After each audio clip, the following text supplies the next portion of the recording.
Christina Lovelock has worked as a business analysis leader for years. And what better role to be in to be able to identify and see where there's needs and shortfalls within the industry. And as a result of some of the work that she's been doing, she became an author and wrote the book Careers in Tech, Data and Digital, which is a really nice kind of a guidebook to understanding any of the careers in the tech industry. And yeah, we're going to talk a little bit about that and her experience too.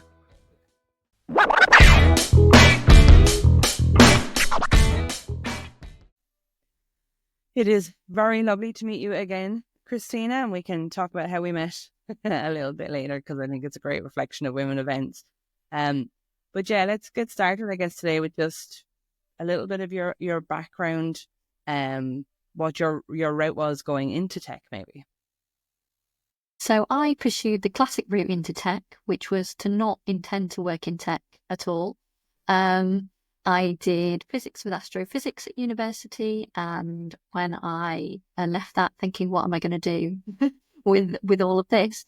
I knew that I wanted to work in the public sector, and the job that I got was working for a local authority in their IT department. And it was a brilliant first job for me because it was doing absolutely everything in tech. It was doing help desk support, data migrations, new system implementations, procurement. It was a really tiny team. And the audience, I suppose, the people that we were supporting were mostly social workers who had and probably still have some of the lowest level of digital skills and real aversion to tech. I could really see how their lives could be made easier, how we could have better connectivity and interoperability through them using some of the tech that was available. So it was, it was a really great first role. And I moved from there into the NHS, where I stayed for about 11 years doing different national level tech projects.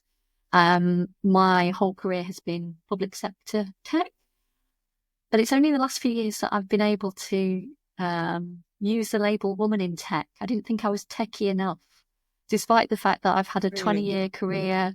I've done all kinds of roles in tech. I kind of felt that was a bit of a reserved term for people that write code. But in recent years, I've been able to kind of tap into those communities and embrace what it means to be a woman in tech. That's really funny that you'd say that, because I think the biggest gatekeepers for women in tech are the individuals themselves. So we come across that a lot. I remember being at Cyber Ireland, I think it was, at their conference, and we were speaking to a girl who works on the recruitment side, specifically recruiting people in cybersecurity roles. And she was like, I'm not technical enough. And so, well, you still work in the industry. It's still relevant. And everything she knows about, she has to understand so much about the roles to be able to be an effective recruiter in the field too. Like, it's not just box ticking. And she does know quite a lot, but she underestimated the amount of it. And it's especially funny that when you say that your very first role was hands-on, you're absolutely technical. It made me laugh, because I think we hear that way too much. We're our own worst gatekeepers in that sense. You've released a book, and I know we talked about this to and fro, and I didn't get to make it to your launch. But congratulations. And the book is called Careers in Tech, Data and Digital, From Education to Employment. In a sense, super practical. What made you want to write it? So it's been a bit of a long time coming, really. So I've been involved in early careers and routes into tech for a long time. It's something that I've really built into all the teams that I've led. And I was involved in creating a digital apprenticeship standard. And in the last few years, I did a MSc, and my research project was about digital academies, digital skills, and the digital skills gap. So I kind of had all this knowledge from different perspectives as an employer, as an apprentice myself, and having done this research, I was like, I really think there's an issue here that when we talk about encouraging young people into tech, that the emphasis is all on teaching them how to code, and that a career in tech means learning how to code.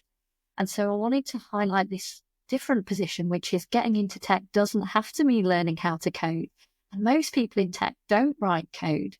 So let's talk about some of these other great jobs like business analysis, like product management, like software testing, that don't get as much emphasis, but there are many more of those people working in tech, and particularly thinking about diversifying the tech pipeline, and in particular encouraging more young women into tech, rather than trying to convince them that they want to learn how to code. Let's highlight some of these other roles that require creativity, communication, and collaboration, and maybe they'll want to explore some of those roles. So that was my motivation, really shining a spotlight on all of these other great roles in tech. Absolutely. I know that I had a conversation with a lady, Amy Stokes Waters, recently, and she talked about the soft skills. Like, women will naturally lean towards the soft skills side of things, but even aside from that, soft skills are huge in tech. You know, I'm one of 6 children, right? And only 3 of us went into tech. The other 2 are boys. And it always cracks me up when they come home. They both live in London, but when they come home and they're explaining to my mother something about what they do. One's a developer and one works in QA. And neither one of them can speak what I call human when it comes to talking about their job. And I can understand what they're saying, but I can see my mother, who's actually not that bad on the technical side of things, I can see her just like glossing over as they speak. And then they'll usually have a couple of attempts of it, and then she'll turn around and she'll look to me and she'll go, what are they saying? Like, what are they talking about? We'll turn it into human speak. And I think those skills, you know, we've recently heard them referred to as power skills rather than soft skills, because without them, whether you're in sales or whether you're in public service or whether you're in creation of or in innovation, if you can't translate, then you're going to struggle with those things altogether. Do you think? Are we doing a good enough job on it and people know that? Or is there another way that we could maybe approach it to show people that those skills are just as important? I don't think we are doing a good enough job. And I did an event recently for the Computing at Schools network. So it was a lot of computer science teachers and career leaders. And they were saying that the computing curriculum is very narrow, and it doesn't talk about, any of these other skills that might be needed. It's very much about how computers work and controlling computers through coding. And they were saying some of this stuff needs to be in the curriculum. And I was like, yeah, it really does. But I don't want to push more work onto schools, because they are, doing a very good job in difficult circumstances. So I think that we need to take that responsibility back as tech professionals and get out there and speak to schools, colleges and universities, be a role model for the profession and the career that you enjoy, and talk about your role. You don't have to be really super senior. You don't have to have experience speaking to children. Just go and talk to them about what you do. And that is so valued. And we know through research that the more encounters that young people have with employers and the more roles they know about, it increases their life chances. It increases their chances of considering a whole range of different roles and ending up in a career that they enjoy. Yeah. If you can see it, you can be it. I always love the idea. Exactly. I love the idea of, I remember, I think it was a movie with Arnold Schwarzenegger in it when it was little kindergarten cop, something like that. And they used to have these days in the States, I don't know if they still do it, where the parents would come in and they talk about their careers. I don't know if they do it in the UK. They do not do it in Ireland. And to me, that seems such a doable thing. You're using a resource that already exists. They're in roles that already exist, and they can understand the evolution of those roles. And they have children, so they probably can speak to children then too. Like, it's a resource worth tapping into. Do they do things like that in the UK? Not with a general expectation that most parents will engage with that kind of thing. I think my daughter has attended schools where they have done that, or I've kind of, convinced them to let me come in and talk to them. But yeah, I think it really should be an expectation on all parents that they are talking about their roles. And you mentioned my book, of which you were one of the case studies. Thank you very much for that. One of the first questions I asked everyone was, how do you explain your role to your friends and family? Yeah. And it stumped a lot of people. They were like, either I say I work in IT and hope they don't ask any follow-up questions. We're not doing the best job of showcasing our roles because we think it's boring or that people won't want to hear about it. But, actually you could change someone's life with the right conversation at the right time. Absolutely. And if it was really that boring, would so many of us be angling to get into it, or would be doing the like? I've been working in tech for 19 years. I don't find it boring at all. And I love the challenge of trying to figure out how to explain it in different ways to different people. It's like a puzzle. Um, but yes, I have also at times, when you've got like they call it the elevator pitch, isn't it? Where you're literally got 30 seconds and you're trying to explain to somebody what it is that you do, and my brain is going so fast, going, oh, how do we do this? But I think everything, like, if you've seen people, like I mentioned, I have a brother who's a developer, and I've worked with lots of them over the years, and they get stereotyped as being, with hoodies in dark corners, like, oh, when you turn on the light. But often what they're working on is really, really fascinating, and they're creating such an important piece of the puzzle. But explaining why it's not just codes and letters on a page, that what they're creating is often missing from the explanation. I mean, I didn't even understand, even being related to one, how often developers don't see the end product that they're creating, that they're just a piece, creating this tiny, tiny piece of a part of the product, and have no idea what it looks like to the end user, which just blew my mind. Like, it seemed very basic to me. And then the same with other roles, like even if you trawl through the likes of LinkedIn and you're looking at the names of roles, and then you go through like job descriptions and such, they often still don't make any sense as to what exactly that person does. What are they achieving in their day-to-day work? Like, and you can see that in other roles, whether it's carers or healthcare or education and things like that. It's a lot clearer what somebody is achieving at the end of the day. And maybe we need to do a better job at that as a general rule. Really do. Yeah. Back to the book. So you've written a book before. What made you go down the route of wanting to write books as opposed to any other kind of means there? I think one thing is that I love to read. I think a lot of authors are avid readers. And the first thing I do when I want to learn more about a subject is I buy a book, basically. That is my starting point. And I think the BCS, who have published both of my books, they've got some absolutely brilliant titles that really help tech professionals. And particularly the new book, it was kind of a change in audience for them to be thinking about that next generation of tech professionals and what's the information that they need, and how do we encourage people to think about a career in tech that might not be thinking about it. And I also wanted this book to be the gift that all tech professionals buy for their children or a teenager in their life, because a lot of people in tech look at people around us and think, oh, you'd make a really good data analyst, business analyst, project manager, whatever it is. But we don't really have the mechanism or the signposting to be able to tell people what that role is or how they might get into it. So I wanted there to be something that you could kind of very obviously buy for your children, or buy for your friends' children, or somebody who was thinking about moving into tech, and say, look, this is the role that I do here on page 57. Yeah. Here are some of the roles that are related to it, and I think you'd be really good, and I think you should consider it, because I found that there was really limited information. Even if you went to things like the professional bodies, like the Association of Project Managers, for example, there's a real assumed level of knowledge. They're talking to a particular audience. They assume that you already know what project management is. You're looking for how to do your certification, or how to get templates, or how to get support. It's not really talking about that talent pipeline and introducing what is project management and who's good at it and what does it involve day to day. So I thought it was going to be quite easy writing this book, if I'm honest. I was just going to kind of collect up the information from different sources. But I had to do a lot more work than I had imagined.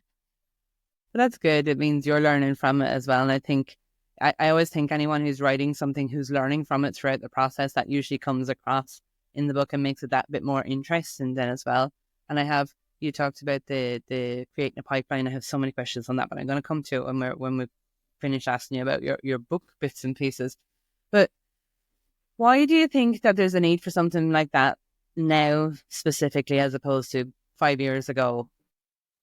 I think now the general population day-to-day conversations, whether you're in tech or not, are involving things like AI and other emerging and advancing technologies. So there's a lot of fear in a lot of jobs about, how a job's going to be impacted. What does this mean for jobs in future? What does this mean for tech jobs now? Do we need new roles? Are some of our existing roles not going to exist?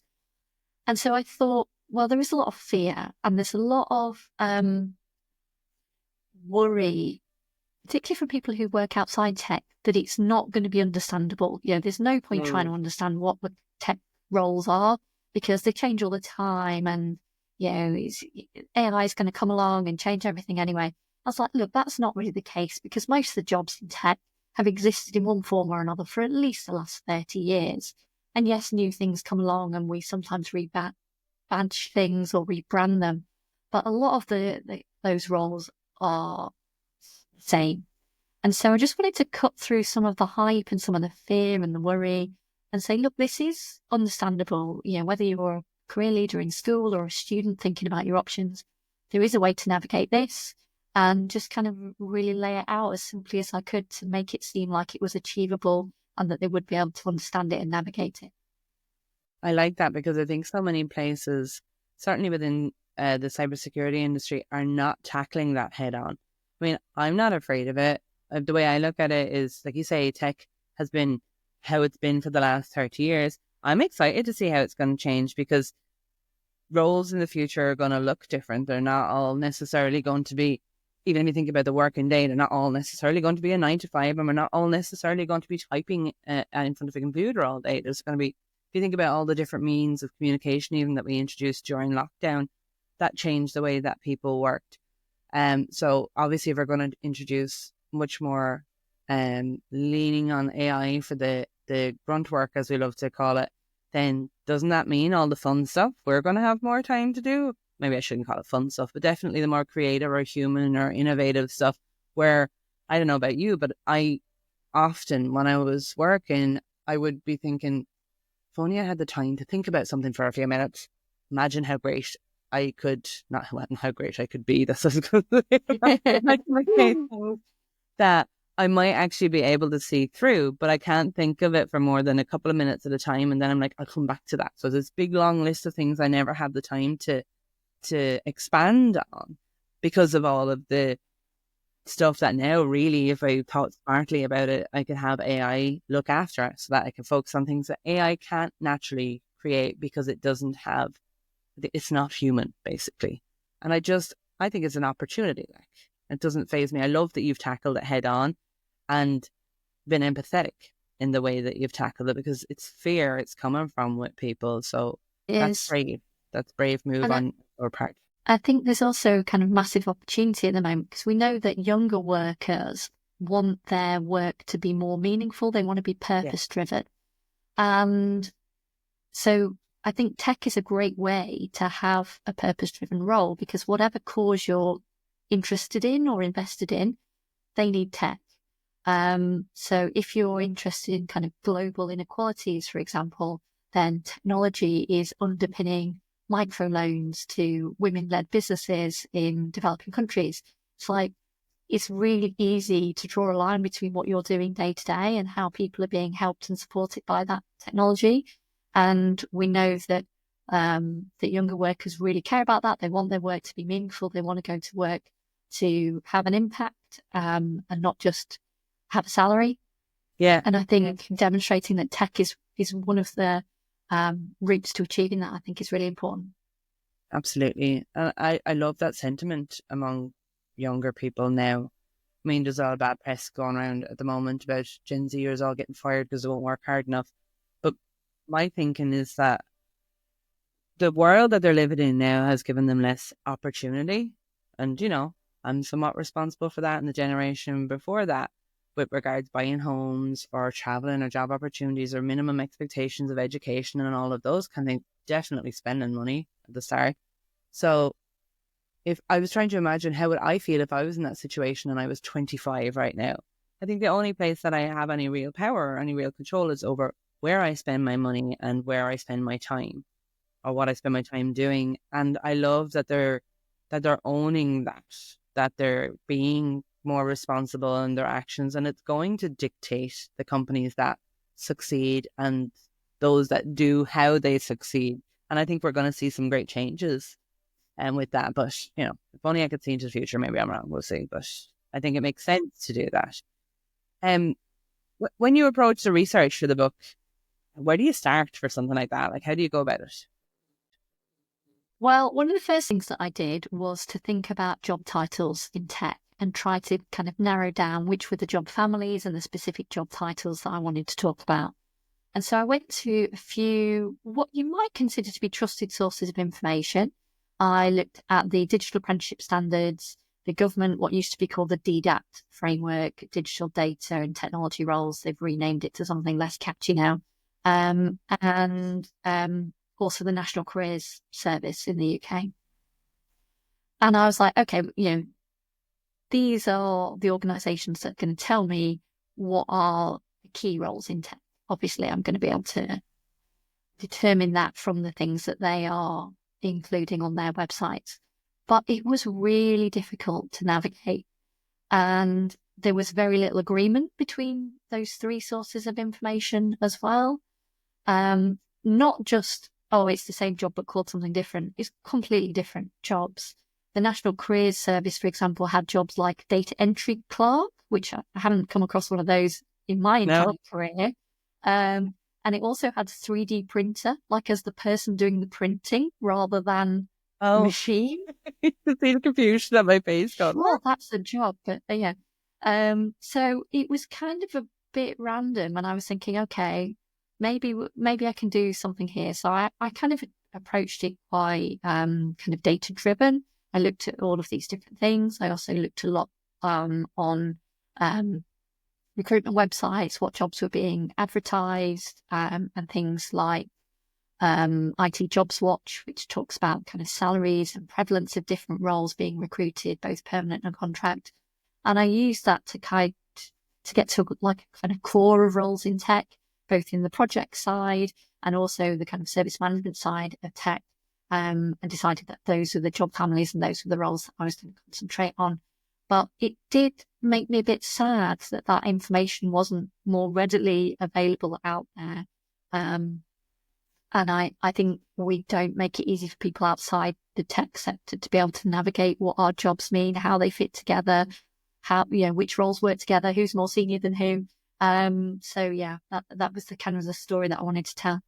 It validates the need though for a book exactly like this then, because you're making some sense of it. And I feel like I'm surprised, but I'm not surprised also that, because even looking at roles on any of the job sites, they can have a dozen different names for what is essentially the same role. I mean, I worked in sales engineering when I began.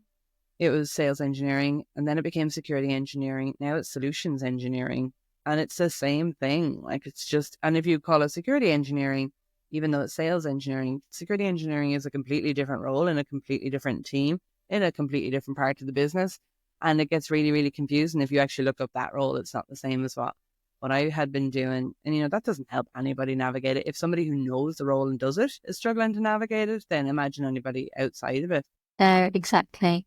And one of the things that I did was for each of the roles that I looked at, I tried to give all the variations of the roles that were maybe not identical, but pretty, similar enough. Now, we know that software tester is basically the same as quality engineer. But how would you know that if you didn't work in tech? How would you know?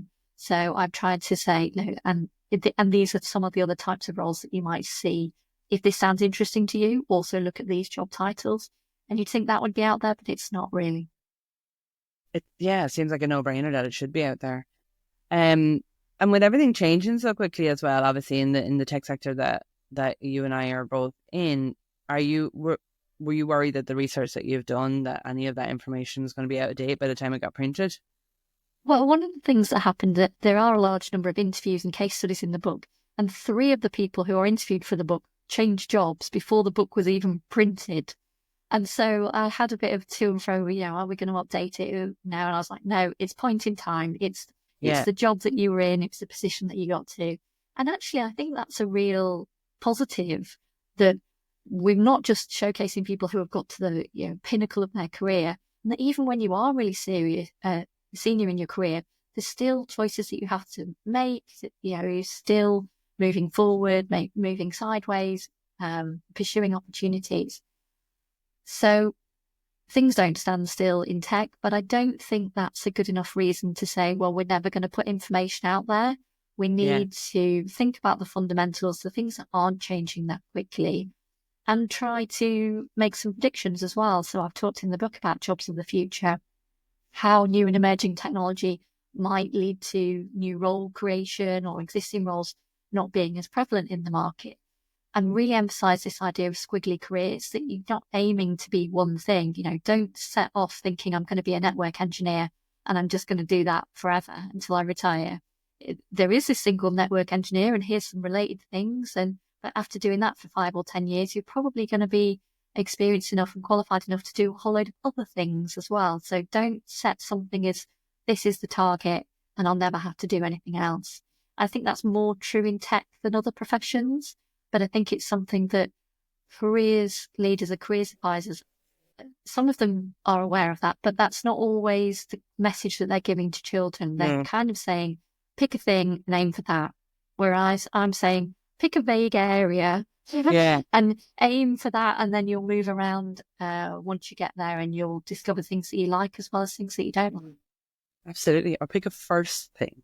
Because I think that exactly what you say is what I've seen. I've done a bit of mentoring over the years, and it's the question that probably comes up the most. Like, I want to change, but I don't know exactly what it is. Can I change? Do I need to go back and start all over again with a new degree? Or those that are still in college, you're like, I started this degree and now I think that this is really interesting and still within cybersecurity, but how do I go over there? Do I need to start again? Like, no, just carry on with what you've got. And, as somebody who has pivoted and changed and had a perfectly squiggly career, I know that it's actually possible to do it. And in fact, I think it brings more depth to the knowledge that you have and the skills that you have if you're moving around in different areas. And sure, like you say, you talk about somebody who's a network engineer, like in maybe 10 years time, even now a network engineer's job is very different. Like I've done the network engineer climbing on the desk, plugging everything in and threading cables, old school, and figuring out the switches and such. But now there's all of this digital networking and cloud infrastructure that is logically, a lot of it is still the same, but the terminology is different. The expectation is different on what you need to know. And then there's a whole world of different security measures that need to be in place for something like that then too. And that's only in the space of a few years. So imagine where it would be in another 5 or 10, or whether they'll even still call it a network engineer. Okay. Yeah, no, exactly. But I think we need to be just highlighting this issue that you can't, for most jobs, you can't just pick a thing. And I think the most visible jobs you can, I want to be a teacher, I want to be a doctor, a police officer. And so that's kind of a different type of conversation to the career options and paths that we have in tech, because it does change. Tech exists in pretty much every sector. So it's not the same as I want to be a teacher and I want to teach history. But the problem is that the people who have the most influence over the next generation, that's the path that they took. So that's the information that they have to share. And it's hard for them to understand all the roles and all the paths and how you might get there, which comes back to the point around tech professionals really needing to get out there and talk more about what we do and inspire the next generation. Absolutely. And you've done a lot of interviews in this book. How did you determine how many you wanted to do, and why was that particular count important for you? Well, I knew that I wanted to get other people's perspectives because I've worked in tech for 20 years. I've got my own biases and misconceptions about what some of those roles are like. And so I just didn't want to include all of that in the book. I wanted to hear from people who have really done these roles and what were their paths there. What did they enjoy about it? Who do they work with? What are the highs and lows of some of these roles? So I wanted it to be as kind of real from different people's perspectives as possible. One of the, I suppose, misconceptions that I have around testing is that, pretty much anybody can be a tester. It's pretty easy. That's the kind of default role in tech, isn't it? If not quite sure what you want to do, Don't be a tell my tester, brother. and then you can figure out from there. You don't necessarily have to stay a tester. You can figure it out from there. But Yeah. one of the people that I interviewed is a really prominent tester, Nicola Martin. She's head of the BCS specialist testing group. And she really changed my perspective on that. And she called out that one of the misconceptions around testing is that anyone can do it. So I was like, I didn't know that you knew that that's what other people think. So that was really eye-opening for me and really confirmed why it was so important to get those other perspectives and not just, project my own opinions and thoughts and observations. I really wanted to showcase different people who had come through different routes. Most of those had not pursued computer science, and a lot of them didn't have a degree at all. Some people had done a degree in psychology or, a whole range of other things. Some people had not gone to university and then studied alongside working, things like HNDs and things. So I just wanted to give people as much opportunity as possible to say, well, there's someone like me, either in terms of their background or their interests, and just wanted to really showcase that it's not all people in hoodies in cubicles not speaking to anybody. It's lots of different people with lots of different interests and personality types, and whatever your skills and interests, there probably is a role in tech for you. Absolutely.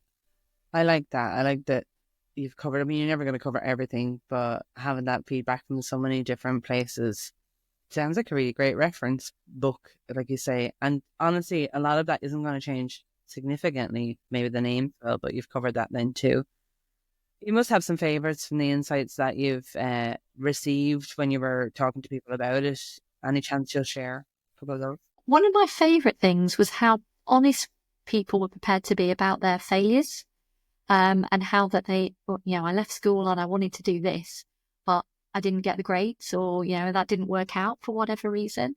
And I think there's a lot of pressure on young people to find the perfect job, to identify as early as possible the perfect career. So I think it was great that we could say, actually, we're still figuring it out. I've been working for 20 years. I've still got a lot of decisions to make. I'm still trying to work it out.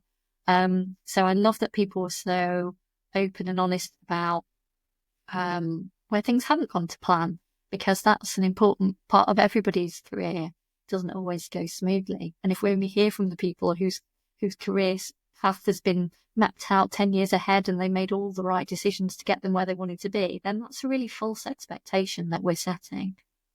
So I really like that. There's a few people who are really honest about decisions that they'd made, or they'd left something and they went back to it because actually they thought the grass was greener and actually they didn't enjoy it as much.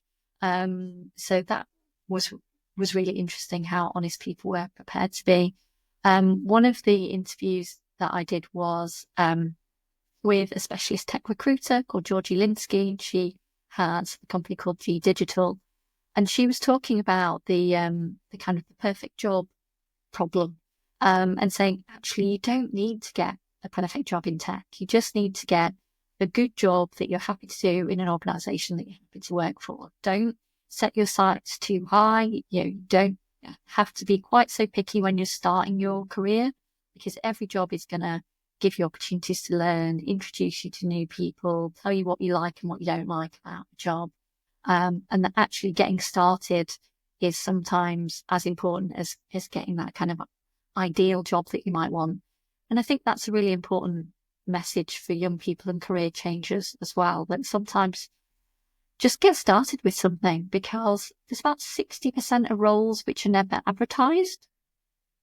The kind of hidden jobs network where people either get promoted internally, headhunted. So if a lot of young people say to me, I'm applying for all these jobs and I'm not getting anywhere, I'm not hearing back, it's like, okay, well then you need to be looking for the jobs that you can't apply for. How do you find out about those jobs? And you do that through your network, through events. And we don't really talk about that either. God, not nearly enough. I mean, I always hated networking. used to, every, ounce of my body would like just recoil at the idea of having to go introduce myself to people. But then I got involved in events where I was naturally talking to people, and in my like very linear way of thinking, did not realize that I was networking. And it's only really now, after years and years of doing that, that I realize the benefit of such a strong network. Whether you just want to find out more information about a particular topic, a person, a company, that there's somebody there that will talk to you about it. Or what I found the most interesting, it's gone both ways. I remember once putting a post up on my LinkedIn saying earlier in that day, I had listened to two women, one older and one younger, on a global group call, Not for Work, but where they were both upset because of how they were being treated by their all male team. And when I put the post up, I had said, this is bullshit, frankly, that people shouldn't have to be putting up with that in this day and age. And if there's anybody out there, because we'd often feel like we don't have people to talk to when that happens, or you can't talk to people in your workplace or in your work friends group, I was like, come talk to me. And people did. And I learned so much more about the problems that they had, which taught me more about being a better manager and identifying things too. And I also learned that people will respond to those things, and it's okay to reach out to people. So when I have questions about moving and changing in my career, I'll reach out and I'll ask people in my network. And that sounds really obvious to you and me, but it's amazing how obvious it is not to people that are in school or in college or coming out of college. It's almost like, I mean, I've said it to my own kids. I remember the first time I said it to them and they're like, huh, I can do that? But they're all big and important. I can't possibly ask them questions. Michael, I gotta eat food and sleep like all the rest of us. If they're too big and important to talk to you, they won't answer you. But the least you can do is ask them, can you spare me 15 minutes? I have some questions, and I always respond to it. If people are brave enough to ask, network is just, that's the gold dust. And I've also heard, sorry, I'm wandering, but I also heard that these days, if you're coming into the workforce for the first time, you can expect to have 3 careers. Whereas my parents, it was one and bust. Mine, we were told we'd have one, but we're having 1 to 2 usually. But the next generation can expect to have 3. So whatever it is that you're choosing in college and you're coming out to do, the likelihood of you doing that for the rest of your life is very slim. And not just because the industry may not support it, but because you'll get bored of it and you want to go do something different. And there's opportunity much more, what do you call it, like micro credential courses and stuff that allow people to move. And in company, people will move. I've done it. They'll pivot into different teams and stuff too. Little mini rant over, sorry. No, I think that's so important. And, it's hard enough trying to speak to young people about their options, their choices available, choices of routes. Am I going to do an apprenticeship? Am I going to do a degree? What subject am I going to do?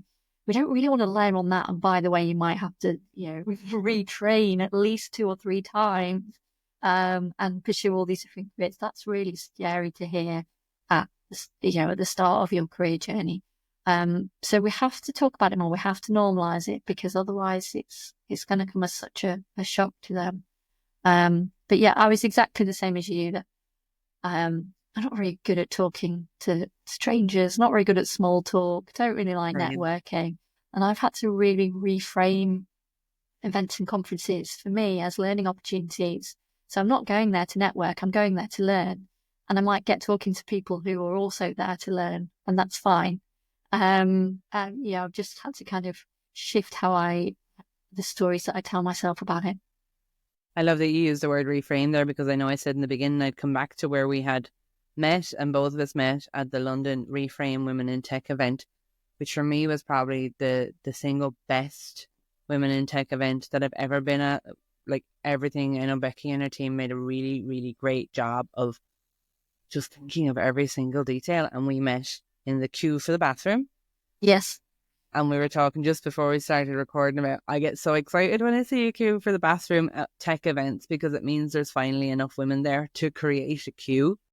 They're usually the only events you can go to where you have no problem going into the bathroom. There's never a queue there. But it brings me great joy. And obviously we met there as well. It's funny where you'll meet people. Like, I know we were both at the same event, but certainly didn't anticipate that we were going to meet people at the bathroom queue and then end up doing It's not the obvious networking opportunity, is it? But whatever works, Yeah, absolutely. And out of the case studies that you did, was there any big surprises? I think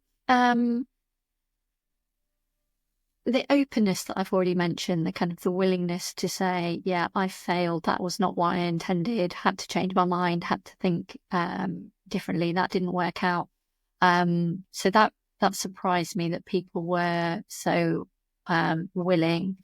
The number of people that had not done anything to do with technology, that had either not gone to university or studied a wide range of subjects, sort of surprised me. And that led me to do a bit of research, which is, well, how many people in tech actually did computer science or something IT related as a degree? And the answer to that is less than 10%. There was some research that the BCS did with coding Black females to say, do you need a degree in computer science to get a job in tech? And the answer is obviously no, because 90% of us do not have that.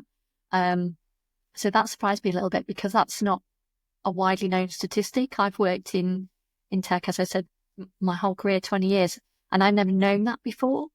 And so even when we're working in tech, we're kind of making assumptions about the routes that other people that we work with, that they've taken, the types of qualifications that they've got, the level of technical that they are. But actually, a lot of us are just kind of learning on the job and making up as we go along. And we don't really share that fact of life. And I think if you're committed to continuous learning, and this was a real theme that came out in the case studies, actually, the people that I admire most, the people who've had the most interesting careers, it is the people who are committed to their continuous professional development, they've invested in themselves, make it an effort to read books, read blogs, go to conferences, speak at conferences. And those are the people that I think are having the most interesting and most successful careers. Absolutely, and bring a bit of colour to it. We're nearly done, but I have another question I want to ask. So you do a lot of speaking at conferences, and you have a strong background, obviously, in business analysis. Is there specific questions or themes that you see that people on the analysis side are more interested in discussing when you're out and about at these conferences? So there's a couple of kind of common themes, fear cycles that happen in business analysis. One was there's no role for a BA in Agile. So, my company's going Agile. Everybody's got to apply for new roles, and there's roles for product owner and product manager, and there's no BA role. So how's that going to work? And some organizations have moved away from the job title of business analyst. Business analysis still needs to happen in all of those teams. So that is kind of, peaks and troughs in the role. And there is a real kind of concern now around the long-term impact of AI. If you can put into ChatGPT, just write me a load of requirements for a system that does this, and it comes back with something that's, 30 or 40% there, maybe that does reduce the number of dedicated business analysts you need in your organization, or the amount of analysis effort. So there's a lot of worry there. I think that role is going to continue to change, as it has changed through different iterations, different phases of technology evolving. I think good business analysis is critical to effective organizations, to allow them to make good decisions, to understand options, to understand and mitigate risks. There's no other role that is kind of looking holistically, trying to improve processes, understand how technology could improve how organizations work, increase efficiency, but also really concentrate on the human element, the skills, the training, the support, the culture. So I think it's such an important role for organizations. Another theme that comes up a lot is not feeling like business analysis is recognized within an organization, that it's sometimes kind of kept as a bit of a more junior role. But as I mentioned, I did an MSc in the last few years in senior leadership. And as I studied leadership, I realized that leadership is a lot about analysis.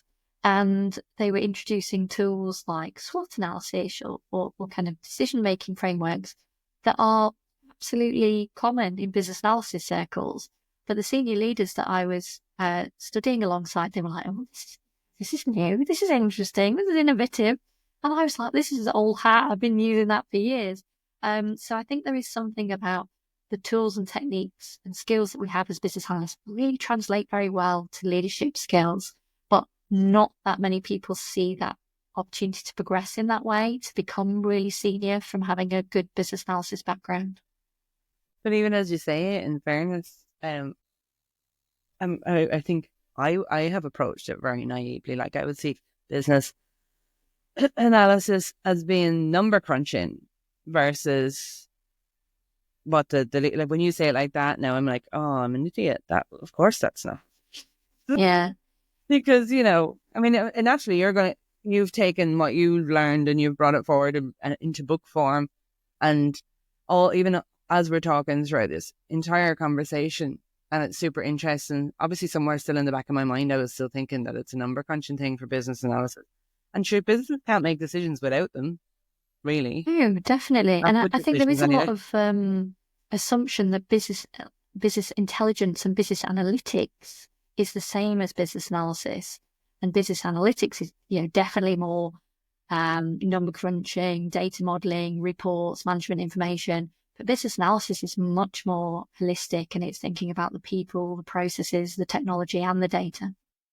Cool. I've learned something new today as well.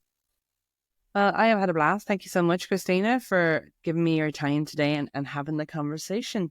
Mm-hmm. Thank you so much.